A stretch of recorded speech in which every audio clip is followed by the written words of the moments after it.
बातमी रवी राणांसंदर्भातली आहे। आमदार रवी राणांनी मनपा कर्मचाऱ्याला चक्क नाल्यात उतरवून साफसफाई करायला लावल्याचा प्रकार समोर आलाय।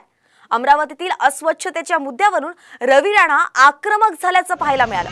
मात्र त्यांच्या या कृतीमुळे ते वादाच्या भोवऱ्यात अडकण्याची सुद्धा शक्यता आहे। ही स्टंटबाजी असल्याची टीका तुषार भारतीय यांनी केली आहे।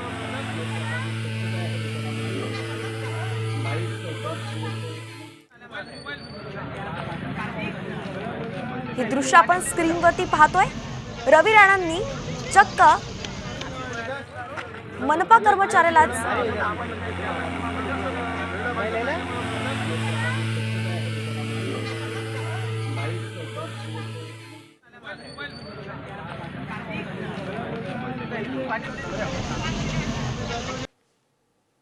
जर या अमरावती शहरामध्ये गंदगी असली आणि नाल्या भरले असले, डेंग्यू मलेरिया सारखे स्वयंफ्लूसारखे पेशंट आढळले तर अधिकाऱ्यांना नालीमध्ये उतरून नालीची साफसफाई करायला लावेल। आताच एका अधिकाऱ्याला नालीमध्ये उतरवलं, साफसफाई करायला लावली।